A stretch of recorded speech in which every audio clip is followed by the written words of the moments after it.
गमामायैनो जोंनि बिटिआर सरकारनि जि 23-24 बोसोरसालिया जि बाजेट सेसन बेवहाय एबार बिराद माने एग्रेसिभ आरो बिराद माने इन्टारेस्टिं मोनसे बेयाव थासारि जों मोननो हादों आरो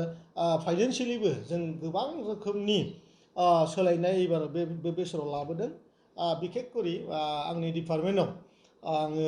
10% थांनाय समाव जेरै जोंहा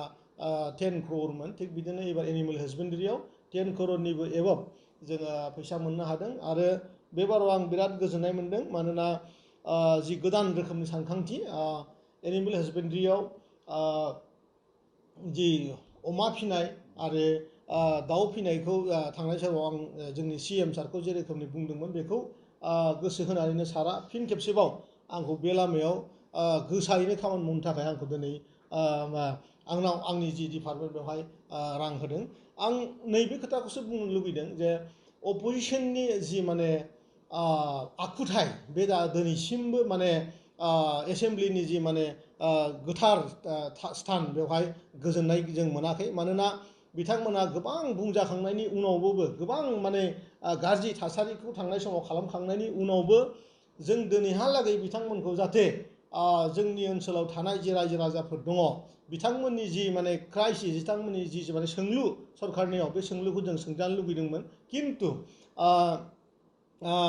मैयानि जि एसेमब्लि बेवहाय बिथांमोना जोंनि माने सरकारनि जे PMYनि न' बेवहाय माबा लहा खम होनाय दोंब्रैमोन दोंथाम आरो 20 फुटमोन 18 फुट जादों बेफोरबायदि माने एकदम माने लाइट भाषाजों आरो जेन माने गावसोरनि जेन माने BPF दोलोनि पलिटिकेल केम्पेनिंफोर बायदिसो बिथांमोना एसेमब्लिखौ बाहायफैदों। आं बेखायनो धिक्कार होदों आं आसलते मुगैदों लाजिदों बिथांमोननि जि एक्टिभिटि दिनैसिमहालागै रायजोनि जानानै साननो हानाय जायाखै आरो बार बार बिथांमोना बे PMYनि न'नि सायाव जि माने लहा खम होदों होनना बुङो बे एकदम जाम्बानि राव माने कमेडियान लिडारफोरनि भाषा बियो खारन बे लहानि जि खम होनाय बारा होनाय बे बिटिआर सरकारनि गाइडलाइनजों बानायजानाय नङा बिनि जि स्पेसिफिकेसन बियो गभ अफ इन्डियानिफ्राय फैनाय अल अभार इन्डियायाव दिनै PMYनि न' जादों मोनसेल' एस्टिमेटजोंनो जेरावबो माने बे सेम माने न'आनो भारत बंसआवनो जागासिनो दङ बेखिनि खोथाखौबो बिथांमोनहा रायजोखौ थगायनानै एसेमब्लिनि सिङावबो दिनै बेखौ कुइसन खालामफैदों बिराद सेमलेस माने बिराद सेमफुल माने मोनसे थासारि दिनैनि दिनाव जादों आरो बेनि बादैबो बिथांमोना इभिक्सननि खोथाखौ लानानै बेवहाय मोनसे गाज्रि थासारि मोनसे खालामनो सानदोंमोन खिन्थु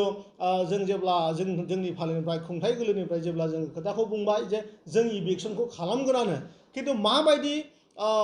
हाफोरखौ जों इभिक्सन खालामगोन बेनि खोथाखौ जेब्ला जों फोरमान होबाय बेवहाय गोबां माने दान्थे बिथान्थेनि गेजेराव मोनसे खोथायासो रोखा जाना होबाय बिरोधिनि जि माने दैदेनगिरि देरहासार बसुमतारी बिथांनि 10टानिबो बारा टि गार्डेना बेवहाय एसेमब्लियाव माने जोंनि जे मानगोनां स्पिकार सारनियाव बे माने मैयानि समाव बे प्लेस जाबाय बिथाङा 10टानिबो बारा टि गार्डेन बिथाङानो हा बेंनानै दोनदों कमियाव माने 100 हेक्टरनिबो बारा जानो हागौ बेखिनि हाफोरखौ थाबैनो इभिक्सन खालामनायनि थाखाय मानगोनां स्पिकारनि दैदेननायाव मैया मोनसे हाउसाव मोनसे माने बिथोन लानाय जायो जे थाबैनो जे बे जिखिनि माने देरहासार बसुमतारीनि हा अकुपाय खालामनानै दोननाय सरकारि हा अकुपाय खालामनानै दोननाय दं बेखौ इभिक्सन खालामनांगौनिसो मैयानि दिनाव डिसिसन लानाय जादों। पिक मिशना गोबां माने स्पिडआव थांनांगौ रोखोमनि थांनो हायाखै जोंबो मानियो खारन बिनि थासारिया बयबो मिथिगौ आफ्रिकान स्वाइन फ्लु थांनाय बोसोराव 2 बोसोर धरि जोंनि रायजो राजाया नुदों ट्रेक्टराव अमाखौ लड होनानै हाखराव गारसोमनाय पिक्चारखौ नुनानै रायजोफोरनि जि माने साननाय हनाय गिहाबनानै दङ आरो गोबां मानसिखौनो बै थासारिनिफ्रायनो मेन्टेलि जि माने मोनसे स्पिरिट दंमोन बै स्पिरिटआ एक्चुअलि डिस्ट्रय जानानै दङ दा बेखौहाय जोङो फारि फारियै आरो मोजाङै ट्रेन खालामनानै दिनैहालागै 800 माने जोंनि जि माने फार्मार्स माने लिगेल फार्मार्स बिथांमोनखौ जों ट्रेनिं होनाय खामानिया जोब्बाय आरो जि माने जि माने टेक्निकेलि जिखिनि माने मेडिसिन बायदिसिना बा जिखिनि रोंनांगौ साइन्टिफिक जि माने मेथडजों जिहेतु जोङो पिग मिशनखौ लांगासिनो दङ दा बे साइन्टिफिकेलि जिखिनि इकुइपमेन्टफोर नांगौ जिखिनि मेडिसिनफोर नांगौ बेनि डिस्ट्रिबिउसना फैगौ 10 एप्रिलाव अदालगुरियाव जों डिस्ट्रिबिउसन खालामजेनगोन आरो बिनि बादैबो जोंहा माबायाव बाहेरा हादोराव बे हादोरजों जोंहा बावैनो MOU साइन खालामनो थांगासिनो दङ बै हादोर सरि नाइडारलेण्डनि हादोरजों जोंनि मोनसे MOU मोनसे